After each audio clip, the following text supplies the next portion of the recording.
আল্লাহ আমার রিজিক যেখানে লিখে রেখেছেন আমি ওখানে গিয়ে পড়বো। আমার যদি লেখা থাকে আমি সিনেমা করব, আবার গিয়ে সিনেমা করব। বাপ্পার আজকে বাংলা চলচ্চিত্র প্রেমীরা একটু বেশি পেয়েছে, আপনাকে ওই তুলনায় একটু কম পেয়েছে। সেক্ষেত্রে আপনার আক্ষেপ আছে কিনা, এবং ভবিষ্যতে বাপ্পারাজ এবং সম্রাট এই দুই ভাইকে সিনেমায় দেখা যাবে কিনা? সামনে কি আছে আমি জানি না।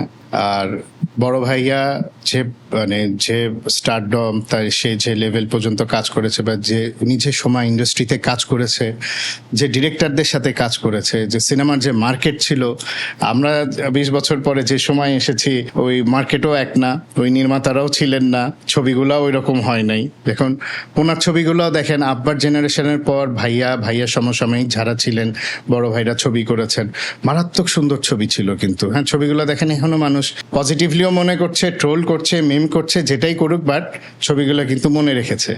এখনকার কয়টা ছবি দর্শক মনে রাখে এটা দেখতে হবে। এখনকার যে ছবিগুলো হচ্ছে এগুলো কি ছবি হচ্ছে, এগুলা কোন ক্যাটাগরির ছবি বলবেন, এ বি সি? হ্যাঁ, এ গ্রেডের ছবি হচ্ছে, ওটা নিয়ে আমি কিছু বলবো না। ওই ছবির লেভেলই আলাদা। ওই নির্মাতা, আমাদের যে শিল্পীরা কাজ করছেন, এখানে আমার বলার কিছু নাই। ইটস ওয়ে বিয়ন্ড, খুবই ভালো কাজ হচ্ছে।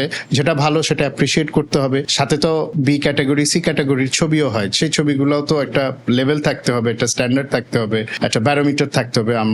আমি জানি না সেই ব্যারোমিটার এখন মেনটেন হয় কিনা, বাট এই জিনিসগুলা দেখে দেখা যাচ্ছে কি, মানে ওই যে বললাম না আপনাকে, আমার প্রজেক্টগুলো পছন্দ হতো না। আমার রিপিট ক্যারেক্টার আসতো, রিপিট গল্পের ছবি আসতো, অনেক সময় কো আর্টিস্ট কাস্টিং পছন্দ হতো না, বা যেভাবে গল্পটা পোট্রে করতো আমার কাছে ভালো লাগতো না।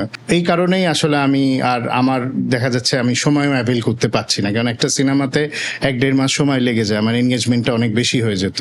এটাও একটা কারণ আমার পিছিয়ে পড়ার, সময়ের অভাব। আর আমার আবার নির্মাণ করতে ভাল লাগে। আমি কিন্তু বেশ কয়েকটা টেলিফিল্ম নির্মাণ করেছি, নাটক নির্মাণ করেছি। আমার আবার নির্মাণের প্রতি ঝোঁক বেশি, তো সেই কাজগুলো শখের বশে করা। আর সামনে যেটা বললেন, সামনে প্রজেক্ট হবে কি হবে না একমাত্র আল্লাহ জানেন। আল্লাহ আমার রিজিক যেখানে লিখে রেখেছেন আমি ওখানে গিয়ে পড়বো। আমার যদি লেখা থাকে আমি সিনেমা করব, আবার গিয়ে সিনেমা করব। আমি এটা একদম মনের থেকে বিশ্বাস করি। আর যদি আল্লাহ বলে না তুমি যেখানে আছো এখানেই আগাবে, আলহামদুলিল্লাহ, আমি ভালো আছি, আমি এখানেই আগাবো।